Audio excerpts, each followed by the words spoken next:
সাতক্ষীরা ৪ আসনের সংসদ সদস্য গাজী নজরুল ইসলামকে জামায়াতে ইসলামী দল থেকে বহিষ্কার করলেও এখনই তার সংসদ সদস্য পদ বাতিল হবে না বলে জানিয়েছে নির্বাচন কমিশন। শুধু দলের বহিষ্কারের ভিত্তিতে এমপি পদ নিয়ে সিদ্ধান্ত দেবে না ইসি। তবে সংসদ সচিবালয় থেকে বিষয়টি নির্বাচন কমিশনে পাঠালে উভয় পক্ষের বক্তব্য শুনে সংবিধান ও আইন অনুযায়ী সিদ্ধান্ত নেওয়া হবে বলে জানিয়েছেন নির্বাচন কমিশনার আব্দুর রহমানেল মাসুদ। বিস্তারিত ফারজানা আক্তারের প্রতিবেদনে।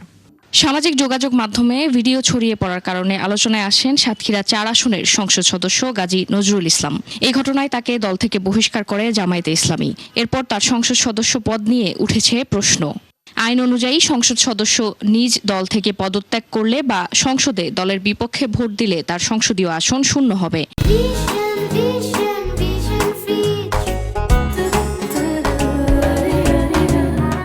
আমাদের একটা হয়েছে নির্বাচন কমিশন বলছে জামায়াত থেকে ইসিকে চিঠি দিলে কমিশনের করণীয় কিছু নেই। এছাড়া রাজনৈতিক দল থেকে বহিষ্কার করলে এমপি পদ যাওয়ারও সুযোগ নেই।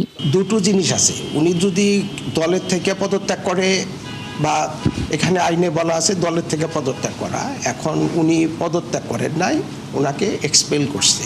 তো এক্সপানশন পদত্যাগের মধ্যে আসে কিনা এটা একটা বিশ্লেষণের বিষয়, কন্ট্রোভার্সিয়াল একটা বিষয়। যদি এই ধরনের কিছু আমাদের কাছে আসে তাহলে তখন আমরা এটার উপর আমাদের নির্বাচন কমিশন তার সিদ্ধান্ত জানাবে, এবং সেই জিনিসটা আসতে হবে পার্লামেন্ট থেকে। কোনো পার্টির মধ্যে থাকলে আমার যতদূর মনে পড়ে, আমি যতদূর বুঝি, নির্বাচন কমিশনের এর উপর খুব একটা করণীয় নেই। মরাল টার্পিচুটের জন্য যদি কেউ শাস্তিপ্রাপ্ত হন তাহলে তিনি বাড়িতে হবেন। তো তিনি তো এখন তো ওইভাবে বাড়িতে হন নাই, তার শাস্তি হয় নাই। কাজে এটার জন্য নির্বাচন কমিশনের কিছু করণীয় আছে বলে আমার মনে হয় না। কমিশনার জানান, সংসদ থেকে চিঠি পেলে আইন অনুযায়ী ব্যবস্থা নিতে পারে ইসি। আর্টিকেল 65 হচ্ছে দলের থেকে যদি মেম্বার থেকে পদত্যাগ করে, এটা ইসির কাছে কখনোই আসবে না। উনি মেম্বার থেকে পদত্যাগ করেন, পার্লামেন্ট থেকে পদত্যাগ করলো, কিন্তু উনি যদি দলের থেকে পদত্যাগ করে তাহলে সেই বিষয়টা নির্বাচন কমিশনের কাছে আসবে। 70 অনুযায়ী যদি উনি পদত্যাগ করেন তাহলে এই 70-র এই বিষয়টা একটা ডিসপিউট, সেই ডিসপিউটটা